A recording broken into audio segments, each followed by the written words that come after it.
Hello, Kane University. I am Niall Sanderson. And I'm Ricky Quinn. And this is KU KU View. View. Today, we have the news of the events that went on throughout the week. And later, we have a special guest who is a part of the photography club and who will talk about the cool and interesting things that the club does. Last week, Keene students kicked off the Earth Day starting on Wednesday, April 17th. Some Keene volunteers went out to help prepare the Memorial Iris Gardens in Montclair. That's nice. That's tough. Continuing with Thursday, when students went to clean the Elizabeth River by East Campus, and finishing off with an Earth Day event that was held in the Myron Student Center. Oh, that's nice.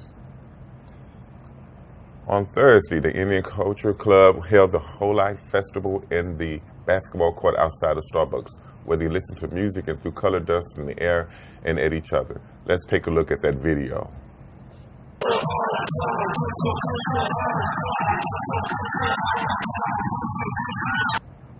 Tuesday, there was a self-care face by the clock tower where they gave out free food in a bouncy house where you got to play with bubbles, a time to take a break and relax, to have fun and take care of yourself as the semester continues. Wow.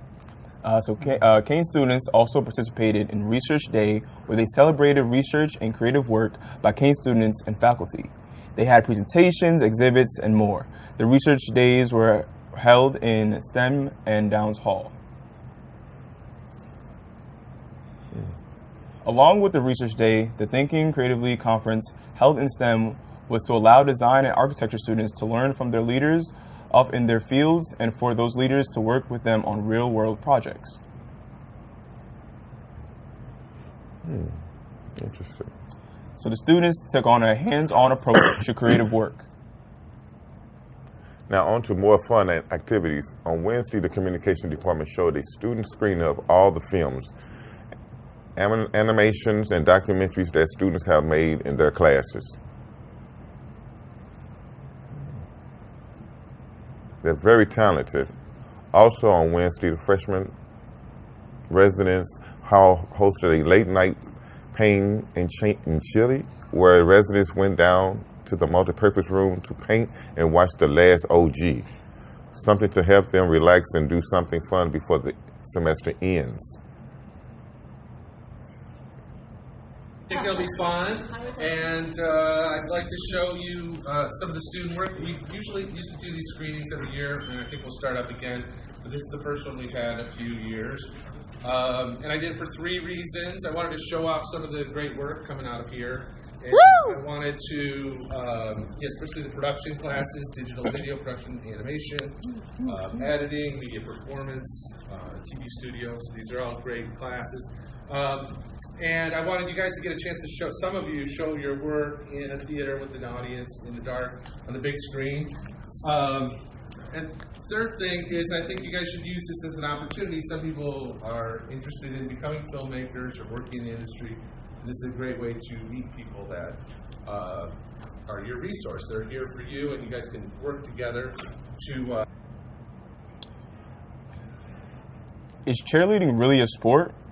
Kane University senior Samantha Henry spoke to the Woodbridge North Youth Cheerleading Squad to find out.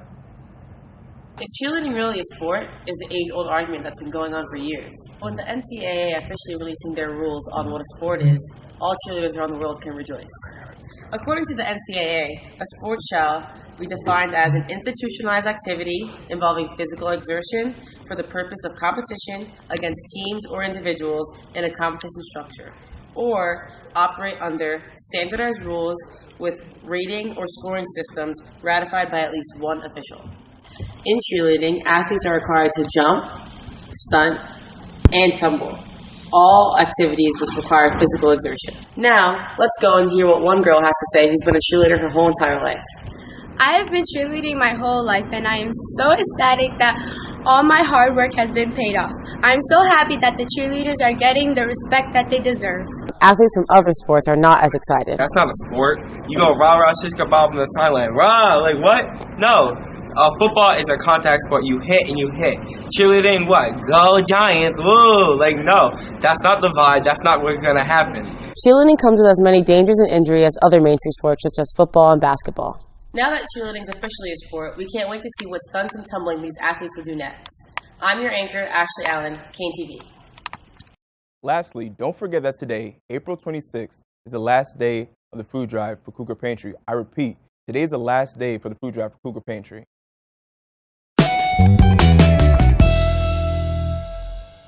Yesterday, the Speech, Language, and Hearing Student Association hosted a meeting event where students and faculty were able to pie members of the club in the face with whipped cream on a plate. You guys have to see this. Ready? You got nothing. That was ridiculous. Oh my God, you gotta give her a little more than that. Hello, I'm Ricky Quinn, and I'm here with Andrew. Hey, Ricky. Nice to meet you. Yes, yes.